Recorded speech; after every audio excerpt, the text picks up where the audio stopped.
Welcome to Old Blue's boxing show, where we see how she turns the tides while getting hit to pieces.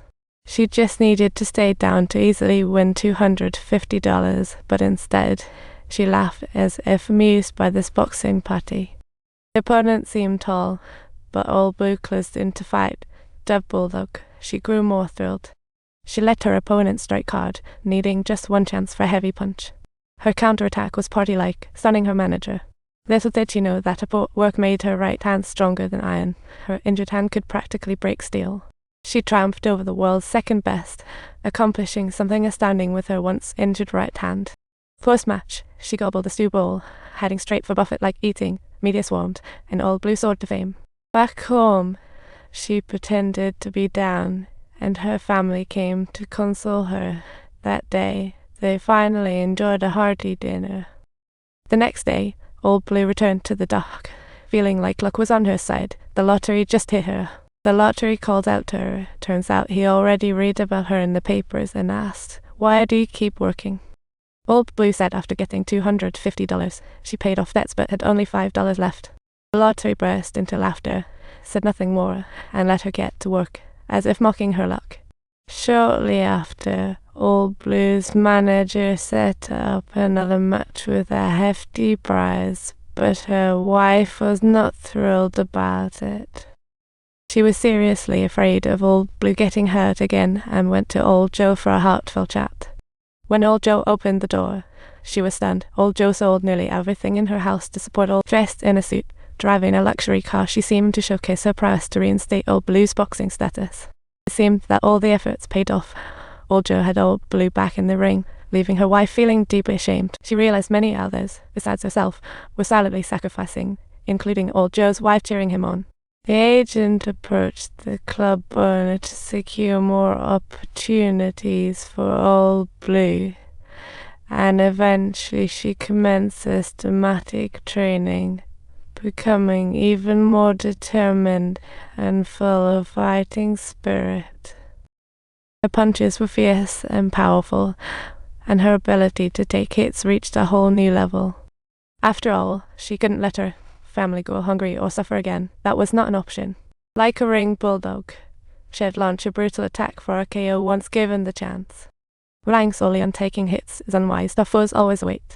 Facing a huge, strong opponent, she struggled hard. Her final punch broke her ribs. The pain forced her to hug the opponent as the referee rushed to break them apart. During the break, the agent instructed Old Blue to remain standing in the corner and not to sit down, almost as if to remind her, "Are you still on the run? You're stronger than this guy. Don't look back. Don't retreat. This guy is a bulldog. I'll keep chasing you. You just need to stop him and don't let him look back. Seize the moment. You must take this jerk down. Take him down. Got it? You got to punch one after another till his face is all covered in blood. Come on, keep going." Round 6 starts. Both wildly trade blows, but the young opponent has insane stamina, leaving Old Blue struggling. To conserve energy, Old Blue reluctantly chose to defend, but the opponent seized her opening and landed a heavy punch to her. That punch knocked her mouth guard flying. Old Blue suddenly thought of her young kids, heart trembling. On cold winter nights, they squeezed into a tiny bed, sipping thin soup, munching on scraps discarded by others. Remembering her anxious wife who mixed water with milk for their children, Old Blue suddenly glared at her opponent. Gazing at this carefree and affluent opponent, she unexpectedly couldn't restrain herself from smiling, almost as though she were witnessing a comical scene unfold before her. She began a fierce attack, striking left and right, making her opponent bleed from the nose, stunning the audience. They witnessed the once downtrodden champion reclaim the crown, challenging fate as if writing the script of her life. Old Blue continued swinging at her opponent, her movements lazy yet shaky. Her head shook as if it might be blown away by the wind at any moment. She murmured, "You'll never bring me down. I'm going to seize fate by the throat." Subtitles. As soon as the whistle blew, the outcome would be determined by scores the next day. Old Blue's face was swollen just like a rice dumpling when she arrived at the competition venue.